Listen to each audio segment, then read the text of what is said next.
kutoka nchini China. Amekuja mwenyekiti wa kampuni na meneja mkuu kwa ajili ya kuangalia maeneo ya msingi ambayo wanaweza wakashirikiana na Tanzania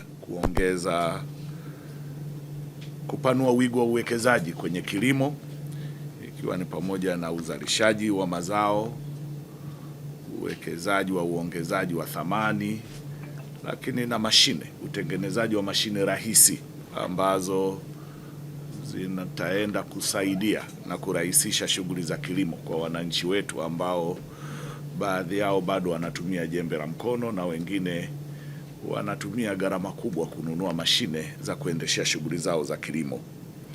Na wao maeneo ya msingi ambayo wanayaangalia kama ni sehemu za msingi za uwekezaji ni kwenye korosho na uongezaji wa thamani ya korosho na mazao mengine kwenye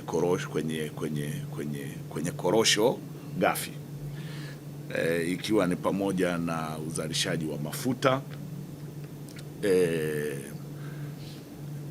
kwa maana ya byproduct za korosho karanga, baada ya korosho karanga kama product zao kuu na matokeo makuu ya zao. Sasa yale mabaki mengine kuzalisha mafuta, lakini kuzalisha ethanol na waini na vinywaji. Kwa hiyo hilo ndio eneo la kwanza la msingi ambalo wameonyesha nia ya kuwekeza na wanaonyesha kuwa na utayari mkubwa wa kuwekeza huko. Lakini lingine ni kwenye soya ambako nako lengo ni kuanzia kwenye uzalishaji, lakini na kutumia kwa utengenezaji wa chakula cha binadamu, lakini chakula cha mifugo. Lakini kingine ni kwenye vitunguu, na sisi kwa kweli kwenye vitunguu eneo la msingi kubwa ni kuwa na uwezo wa kuhifadhi kwa muda mrefu. Kuwa na uwezo wa kuhifadhi kwa muda mrefu, kwa sababu kwa sasa hivi uzalishaji wenzetu wa mikoa ya kaskazini, kwa mfano Karatu,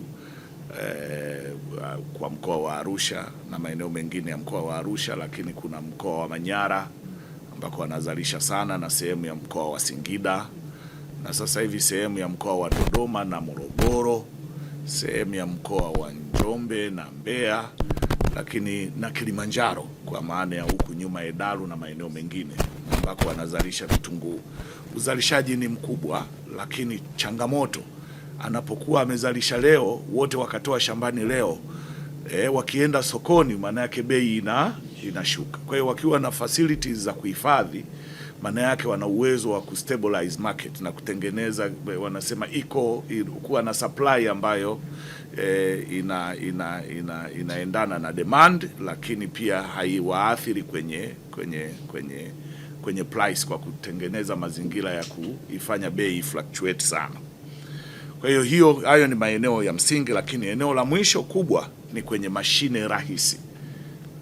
Wametuonyesha hapa mashine ambazo zinaweza zikarahisisha kwenye kilimo cha mpunga na kutengeneza matuta. Sisi matuta ni lazima tuyatengeneze kwa jembe la mkono, lakini wao wametuonyesha mashine hapa ambayo inaweza ikatembea ikatengeneza matuta 4 kwa wakati mmoja, na ikirudi na matuta 4 tena. Kwa hiyo maana yake inamrahisishia mkulima kuwa na ile kutengeneza contours na kulima kwa uhakika bila kutumia gharama na muda mrefu.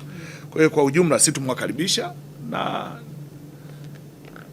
nadhani tutaendelea kujenga mazingira ya kuwasiliana ili tuone kwa muda gani wanaweza wakaanza kutekeleza kile ambacho wanawishi kukitekeleza nchini.